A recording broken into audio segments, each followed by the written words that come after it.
Yo, what is going on, guys? Welcome to episode number 9. Now, I know in the last episode I said these videos are going to be way more consistent and I wasn't going to take another long break, but I lied. there's been a bunch of stuff going on, which I'll explain throughout this video. For right now, though, it's time to get to the gym, so that's what I'm going to do.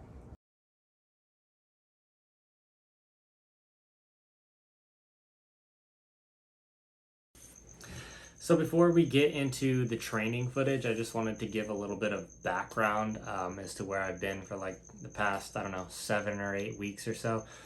At the end of the last video, I kind of explained the situation with my legs, which was, I originally tore my hamstring. It was a pretty minor tear.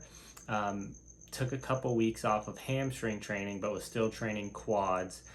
Then I had a severe tendonitis flare up, and in that amount of time I had thought that my hamstrings were fully recovered, or the hamstring that I tore was fully recovered and kind of ready to go again to do some hard sets. And when that happened, or when I thought that that was the case, I kind of tore it again, or felt it tear.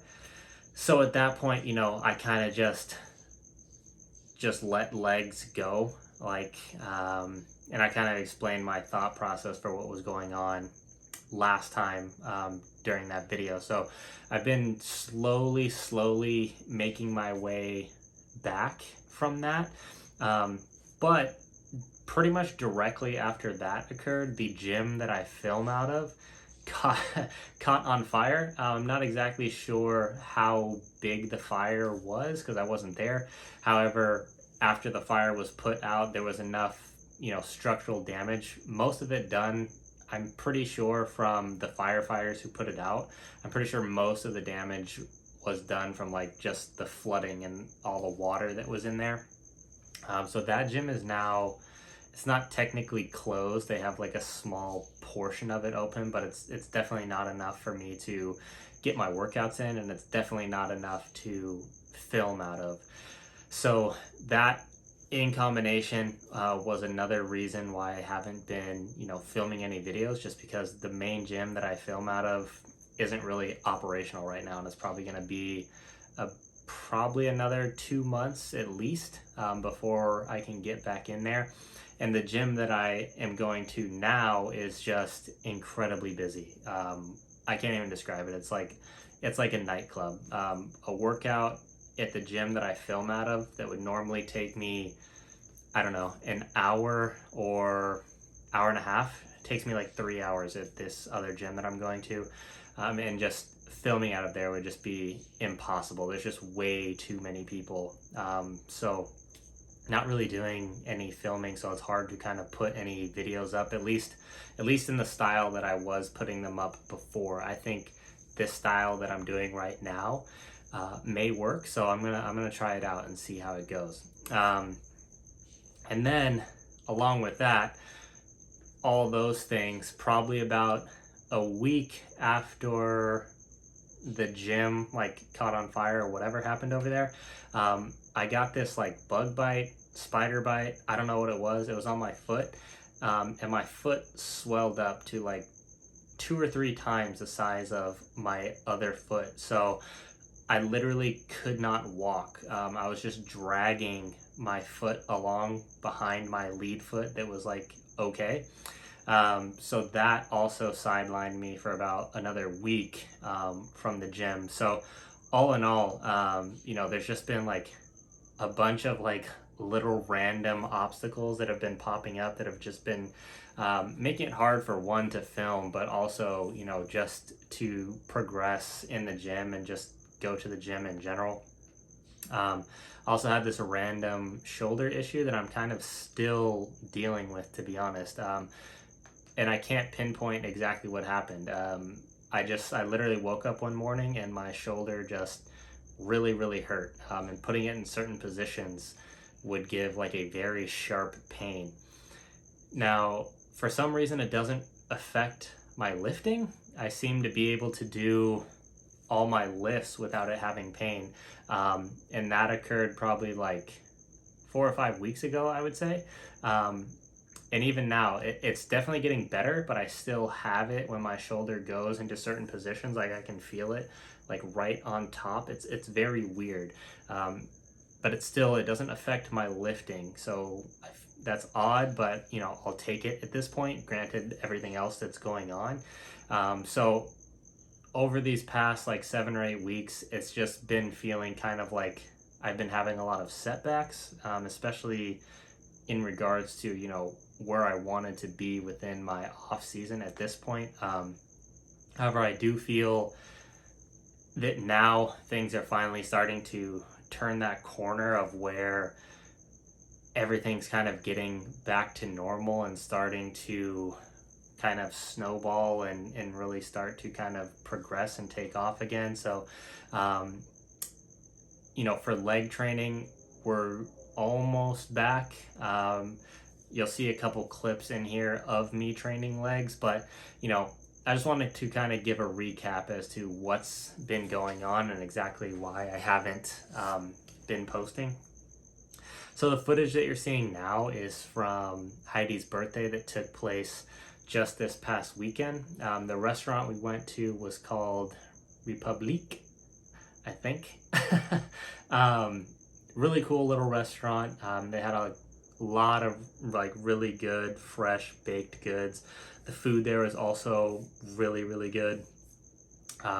After that, we just randomly found this chandelier and rug store. They had like a bunch of dressers and old paintings and stuff too. As far as I could tell, it was authentic. Some of the paintings were dated back to like the 1800s, and everything in there honestly looked like legitimately from the 1800s, and the prices of some things were pretty outrageous, but that store in general was just really, really cool. The chandeliers alone were wild. And then after that, we went to what you're seeing right now, which is the Peterson, I think it's the Peterson Automotive Museum. We went down into the vault, which was all the footage that you just saw, and man, they had a lot of really, really cool cars down in there. I'm honestly not much of a car guy, don't really care too much about them, but just being down there and seeing them all was really, really cool. There's definitely a couple like really cool cars that I wouldn't mind having, but I'm not going to pay $2 million for. Even if I was a multi-millionaire, I wouldn't be spending my money on that. Right here, what you're seeing is probably my first legitimately like pretty hard session training legs since all the things that I described took place. I'm recording this probably a week and a half after this actual footage here, so I've actually had another 2 leg workouts, I believe, since then, where I've also progressively pushed it a little harder than this workout. But this workout right here was definitely really, really good for me, kind of in restoring a little bit of confidence. And every workout since then has been a little bit better and a little bit better. That set you just saw on the hamstring curl was, my first relatively hard set of hamstring curls. I could have kept going there, but in the back of my mind, I'm still a little bit nervous about the hamstring tear, so I didn't push it.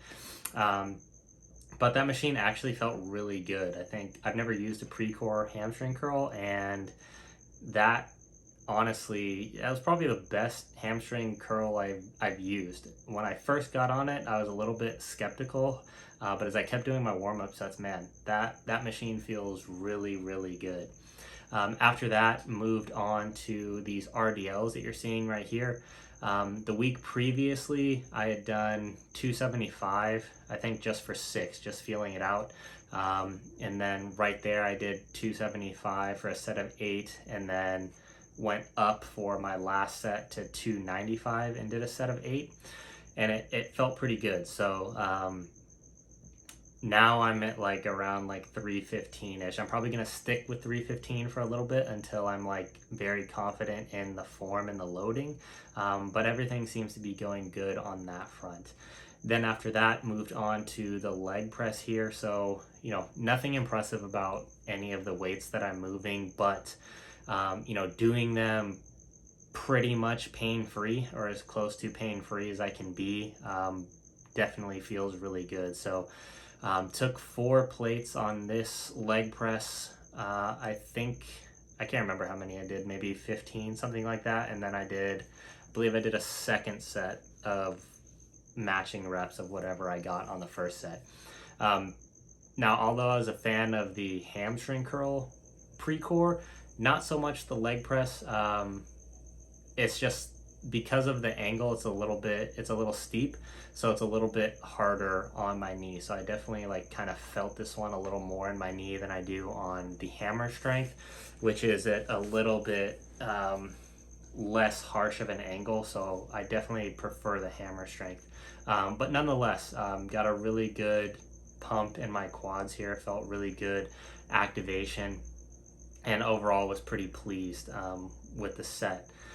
After this right here, went on to the hack squat. They have an Arsenal hack squat at this gym, which is Heidi's home gym.